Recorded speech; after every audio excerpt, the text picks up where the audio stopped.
Okay, wait. Last week, I distinctly remember you saying, and I quote loosely because my brain is on fire, that the entire industry had moved into a 3 out of 10 apartment complex. You said nobody was looking for a new lease. Alex, Wrath just climbed to #1. The apartment has a penthouse now. Welcome back to Umpire Magazine, The Hot Take, everyone. I'm Alex, and Jamie is already rewriting my metaphors without permission. The penthouse of a 3 out of 10 apartment is still a 3 out of 10 apartment, Jamie. It just has a slightly less depressing view of other 3 out of 10 apartments. I'm Jamie, and I'm telling you the view has improved.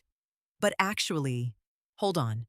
Before we get into it, I need to correct you on something from last week.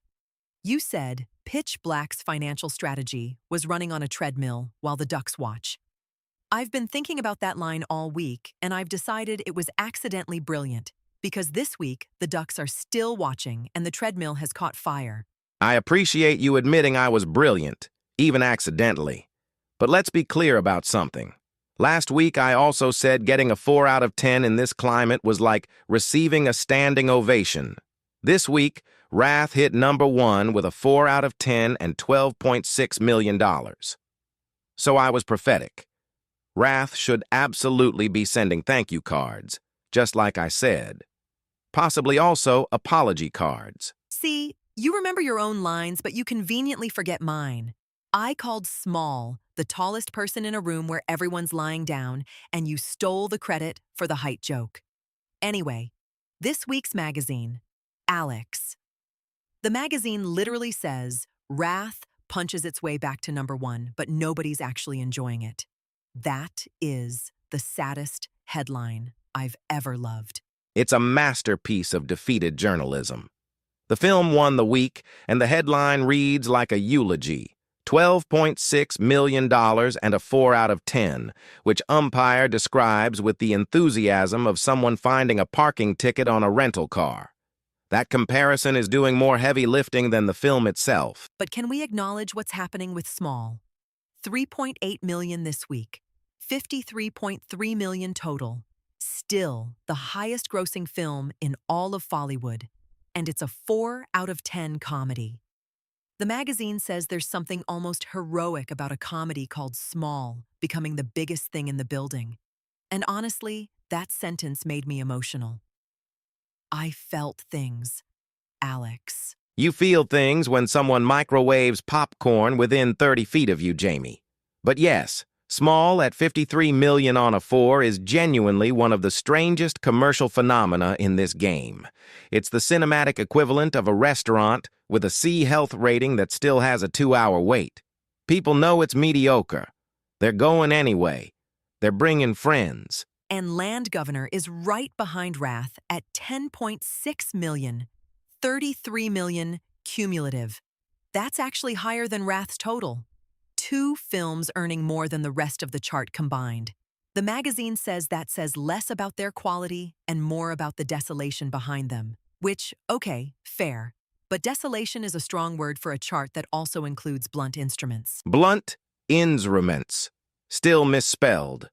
The magazine literally says still misspelled, and still nobody has fixed it. That injured vowel from last week, it's given up physical therapy. It's accepted its fate.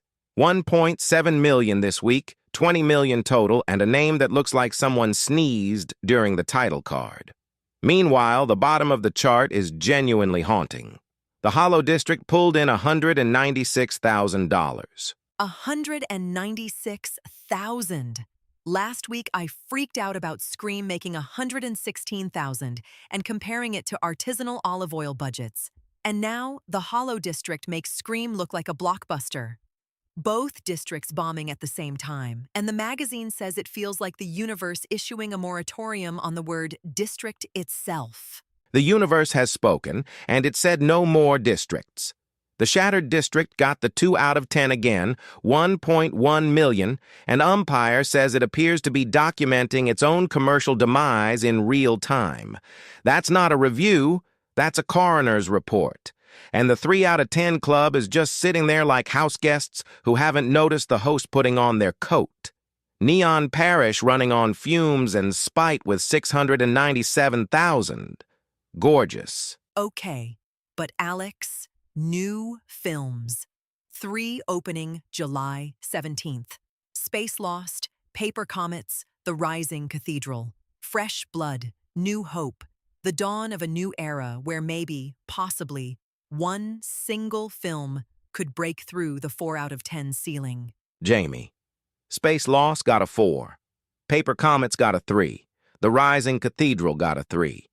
The ceiling didn't break. Nobody even touched the ceiling.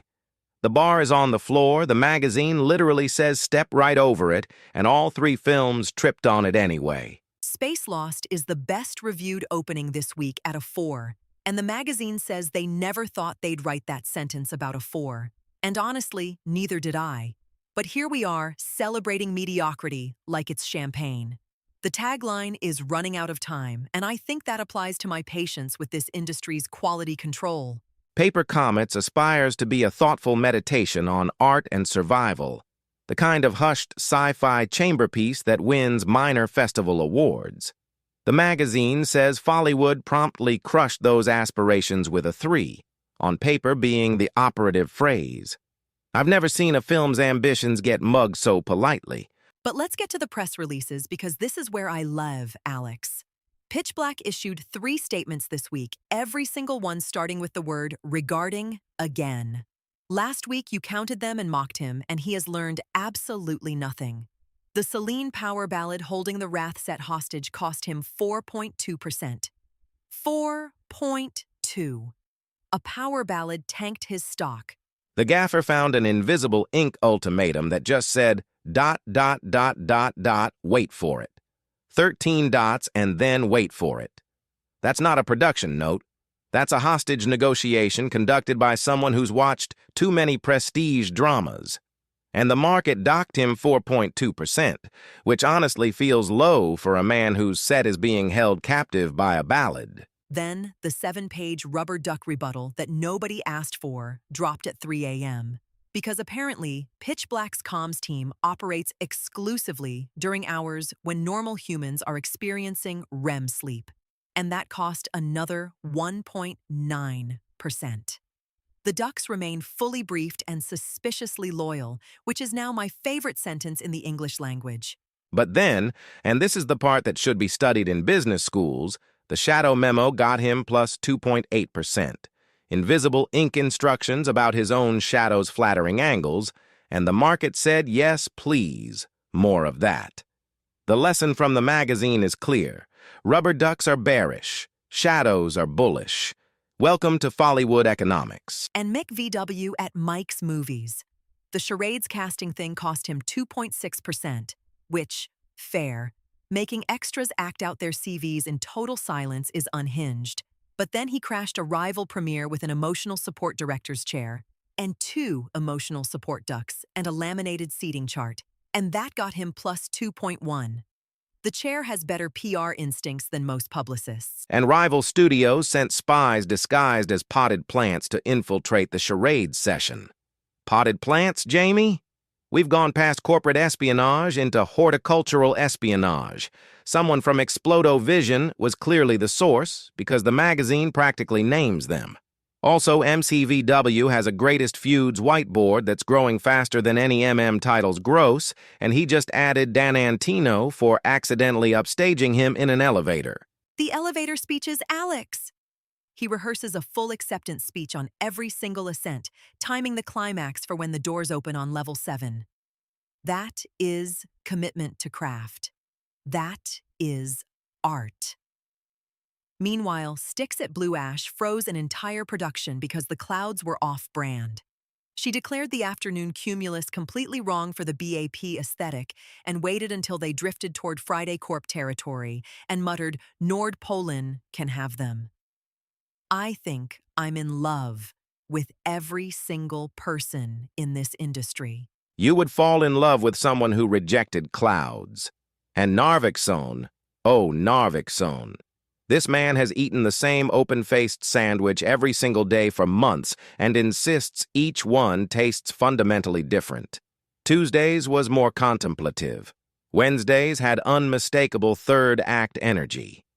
His vibe consultant, Desdemona, named after a hard drive, nods gravely after each pronouncement. This woman out-nodded a parking attendant for 45 minutes over a parking configuration that was, quote, more of a mood. You know what? I'll give you this. It is never boring. The magazine literally opens with that line, and for once I agree with both you and them. The films are a wasteland, but the gossip column is operating at a 9 out of 10, which is higher than any film has managed all year. The parking lot drama alone deserves an award season. Was that agreement? Did I just hear Alex agree with me?